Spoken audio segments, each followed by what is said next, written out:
सुप्रभात बच्चों, घर से पढ़ाओ कार्यक्रम में आप सभी का स्वागत है। मैं राजेश कुमारी, विशेष अध्यापिका, government senior secondary school Safidon से आज आपको स्पर्श विभेदीकरण के बारे में बताऊंगी कि स्पर्श विभेदीकरण क्या है। स्पर्श द्वारा क्या है, दृष्टिहीन बालक अपने वातावरण की जानकारी छूकर प्राप्त कर लेता है। कैसे प्राप्त कर लेता है बच्चा अपने वातावरण की जानकारी? ब्लाइंड बच्चा स्पर्श के माध्यम से छूकर प्राप्त कर लेता है। इसके संबंध में यह कहा गया है कि उंगलियां ही आंखें हैं। क्या कहा गया है? उंगलियों को, दृष्टिहीन बच्चे की आंखें उंगलियों को ही कहा गया है। ब्रेल लिपि का विकास इसी सिद्धांत पर हुआ है।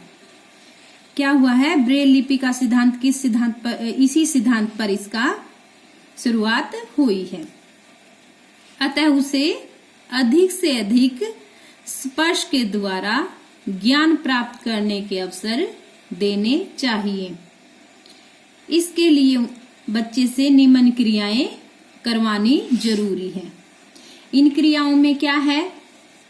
सबसे पहले हम क्या करेंगे? बच्चे को घर का ज्ञान करवाएंगे। अपने घर के अंदर का बच्चे को अच्छे से, दृष्टिहीन बच्चे को घर के अंदर का ज्ञान करवाएंगे। बच्चे को घर की वस्तुओं की पहचान कैसे करवाएंगे? बच्चे को घर की वस्तुएं, प्रत्येक वस्तु को बच्चा भली भांति छूकर पहचानने में हम उसकी सहायता या उसका सहयोग करेंगे। उसे जो भी वस्तु छूने के लिए दें, उसे एक किनारे से छूकर पूरी आकृति और आकार की पहचान कराएंगे। कि घर के अंदर जैसे कोई भी सामान है, मान लो खाने के लिए, खाने में हम क्या यूज करते हैं? खाना किस में लाते हैं?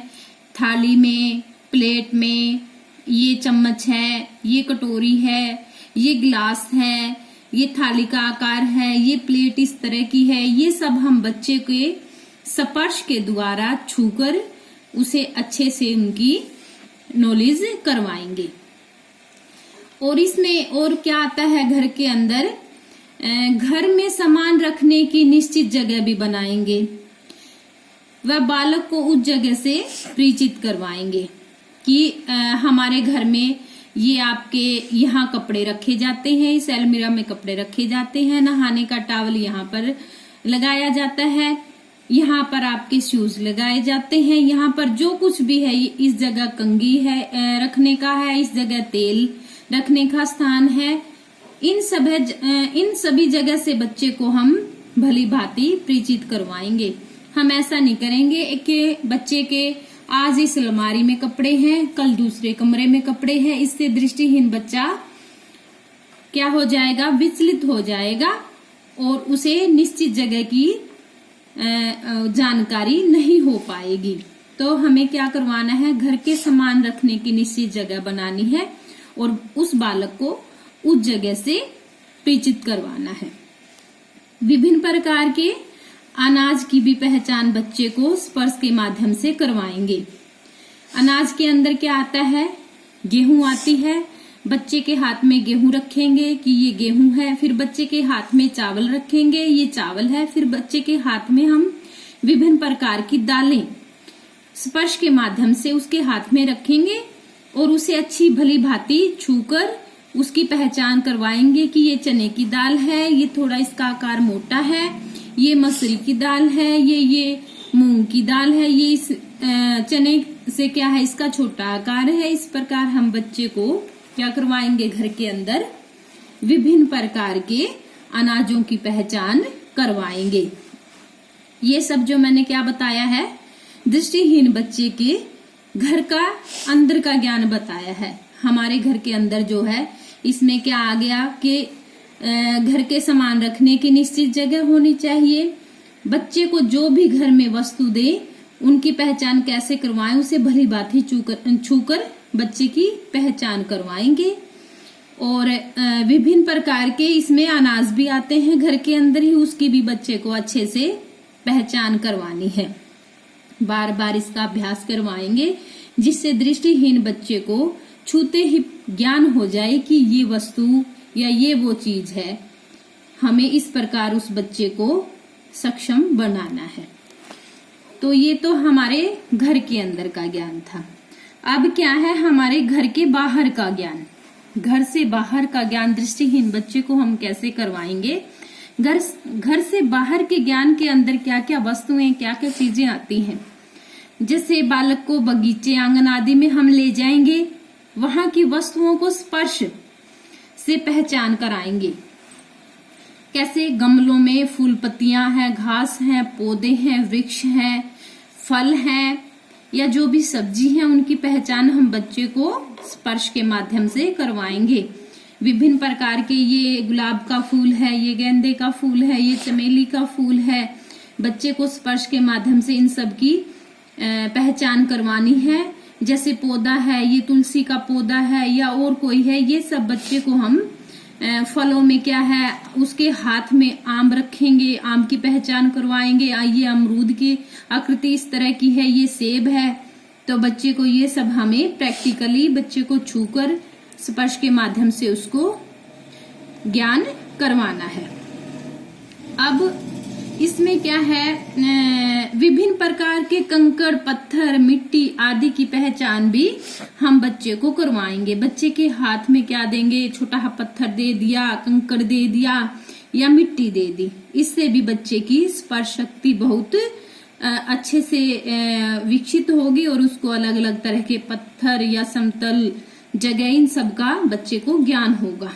चिकनी व खुदरी सतह का व कपड़ों की पहचान भी बच्चे को करवानी है। बालक को विभिन्न तरह की सतहों जैसे चिकनी लकड़ी की, लोहे की तथा रेत की, माल पेपर से बनाई गई विभिन्न तरह की सतहों की पहचान बार बार कराती रहनी चाहिए। ठीक है, लकड़ी भी जैसे ये खुरदरी है, ये चिकनी लकड़ी है, ये लोहा है, इस प्रकार बच्चे को स्पर्श के माध्यम से हम इन सब की पहचान करवाएंगे। इन सतहों में भेद मालूम हो जाने पर इसी तरह तरह के कपड़े स्पर्श करके पहचान करवाएंगे। कपड़ों की पहचान, जैसे अब सर्दी है, इनकी पहचान कैसे करवानी है कि ये ऊनी कपड़ा है, ये टेरिकोट है, ये टेरिलीन है, ये खादी है, ये कंबल है, ये दरी या बोरी या चादर आदि की हम बच्चे को स्पर्श के माध्यम से ज्ञान करवाएंगे। ये सब चीजें हमारे घर में ही होती है। इन बच्चों को स्पर्श द्वारा हमें बार बार इनका अभ्यास करवाना है और इससे हमारा दृष्टिहीन बच्चा भली भांति परिचित हो जाएगा। बच्चे से उसके पहनने वाले कपड़े का भी स्पर्श कराकर पहचान करवानी चाहिए। जो भी हम बच्चे को कपड़ा डालने के लिए दे तो उसकी पहचान हमें क्या करवानी है, बहुत अच्छी तरह से स्पर्श के माध्यम से करवानी है। इसके लिए हम बच्चे के सामने जैसे टॉवल देंगे, टॉवल कैसा है, टॉवल खुरदरा है या टॉवल प्लेन है, ये दरी है, ये दरी कैसी है, थोड़ी खुरदरी है या बिल्कुल प्लेन है, बोरी है, ये सब बच्चे को हम स्पर्श के माध्यम से बच्चे को ये पता चल जाएगा। ये मेरी स्वेटर है, ये मेरी शर्ट है, ये मेरी पैंट है। जो कुछ भी बच्चा पहनता है उन कपड़ों को हम स्पर्श के माध्यम से उसकी पहचान करवाएंगे। इसके बाद क्या आता है, इसके बाद हमें क्या करना है, बालक को त्रिकोण, गोल, चौरस आदि आकृतियों से पहचान करवानी है। इनकी पहचान हम कैसे करवाएंगे, जैसे कोई भी लकड़ी का टुकड़ा है या कोई अन्य वस्तु है तो वो बच्चे को प्रैक्टिकली हाथ में देकर स्पर्श के द्वारा उसकी ज्ञान करवाएंगे। जैसे ये है, ये क्या है, ये जो लकड़ी का टुकड़ा है वो गोल है। क्या है, इसकी आकृति गोल है। तो ये बच्चे के हाथ में देंगे और उसको भली भांति चारों तरफ से स्पर्श के माध्यम से उसको क्या बताएंगे कि ये देखो, ये जो लकड़ी का टुकड़ा है इसकी आकृति गोल है। इससे बच्चे का क्या इससे बच्चे का ज्ञान बढ़ेगा कि ये आकृति जो है गोल शेप इस तरह की होती है। और इससे आगे हम क्या करवाएंगे, चोरस की कैसे पहचान करवाएंगे। ऐसे ही मैंने लकड़ी का एक टुकड़ा ले लिया है और वो क्या है, चोरस है। चोरस कैसे है, देखो ये स्पर्श के माध्यम से बच्चे को उंगली से इससे चारों तरफ स्पर्श करवाएंगे और इससे बच्चे को क्या बताएंगे कि जो ये लकड़ी का टुकड़ा है, जो ये हमने जो वस्तु ली है, इसकी आकृति चोरस है। तो बच्चा बार बार ये अभ्यास करेगा और अपने स्पर्श के माध्यम से उसको ये ज्ञान हो जाएगा कि ये लकड़ी, ये वस्तु चोरस है और जो मैंने पहले देखा था ये गोल है। इसकी आकृति क्या है, इसकी आकृति गोल है और इसकी आकृति किस प्रकार की है, इसकी आकृति जो है चोरस है। अब बच्चे को चोरस और गोल आकृति के बारे में हम बार बार इसका अभ्यास करवाएंगे। इससे बच्चे का क्या है, गोल चोरस आकृति के बारे में उसकी नॉलेज अच्छे से हो जाएगी। अब गोल चोरस की नॉलेज बच्चे को हो गई है। त्रिकोण के लिए भी हम ऐसे ही लकड़ी का कोई अन्य टुकड़ा लेंगे या कोई वस्तु लेंगे जो 3 आकार की है। और जिस तरह अब मैंने इसको लिया है, इसकी आकृति क्या है, इसकी आकृति क्या है, त्रिकोणीय है। ऐसे ही बच्चे को स्पर्श के माध्यम से उसकी आकृति हम कैसे बताएंगे कि ये आकृति जो है त्रिकोण आकृति है। पहले क्या बताई हमने, गोल आकृति बताई, फिर हमने चौरस आकृति बताई और फिर हमने त्रिकोण आकृति बताई। जब बालक इन वस्तुओं से परिचित हो जाए तो उन्हें उन वस्तुओं को देकर क्या है, बार बार, ये नहीं है कि हम बच्चे को एक बार बार उसके हाथ में बच्चे को देंगे और उसकी अच्छे से इन वस्तुओं को बार बार अभ्यास करवाएंगे ताकि वह इसे भूल ना जाए। तो इस प्रकार अब क्या है, पहले मैंने क्या लिया, गोल आकृति ली, ये आकृति इसकी गोल है। अब इसके पास ही मैंने दूसरी गोल आकृति को रखा है। इससे क्या पता चलेगा कि है ये गोल ही, पर इसका आकार छोटा है और इसका आकार बड़ा है। इस वस्तु का आकार छोटा है और इस आकृति का आकार जो है बड़ा है। ये दोनों ही गोल है। इससे बच्चे का कौन सा कंसेप्ट क्लियर हो गया, गोल वाला, कि ये और ये जो है गोल आकृति की है। इसी प्रकार चोरस लिया है मैंने, इससे हमारा चोरस का क्लियर हो गया। ये चोरस है। दूसरी भी हमने क्या लिया है, दूसरी वस्तु को भी हमने इसके पास रखा है। ये छोटी थी और ये बड़ी है, चोरस। ये छोटा है और ये बड़ा है। इससे छोटे बड़े का भी ज्ञान हो गया और चोरस का भी हो गया। तो इसी प्रकार हमने जैसे ये लिया था त्रिकोण,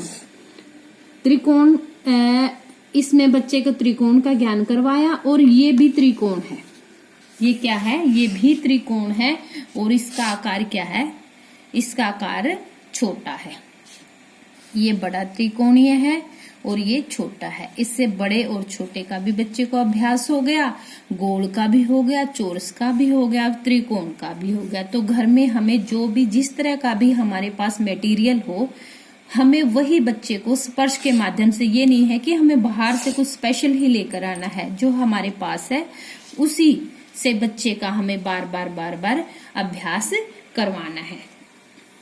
तो बच्चों अब हमें जैसे चौरस, गोल और त्रिकोण आकृति बच्चे को छूकर देनी है। घर में हमने जैसे गद्दी दे दी, सोफा की, वो भी चौरस होती हैं। जो भी हमारे घर में जिस तरह का भी मटेरियल मौजूद है वही हमें बच्चे को दिखाना है। तो आज हमने क्या किया है प्यारे बच्चों, स्पर्श विभेदीकरण किया है।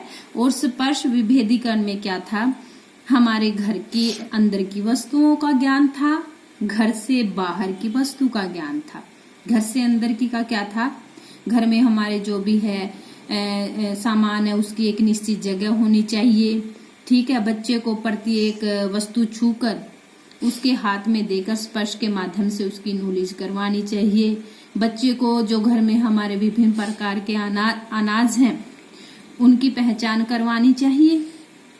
चावल हैं, दालें हैं, जो भी हमारे रसोई में अवेलेबल है वही बच्चे को हाथ में स्पर्श के माध्यम से उसकी नॉलेज करवानी चाहिए। घर से बाहर का ज्ञान है, घर से बाहर का क्या है, जैसे बाग बगीचे में फूल है, पत्ती है, सब्जी है, मिट्टी है, कंकड़ है, ये सब बच्चे को घर से बाहर का ज्ञान है। ये भी हमें बच्चे को अच्छे प्रकार से करवानी है। तो इस प्रकार हम बच्चे की स्पर्श शक्ति को और ज्यादा विकसित कर सकेंगे जब उससे प्रैक्टिकल करने को देंगे और उसका बार बार अभ्यास करवाएंगे। धन्यवाद।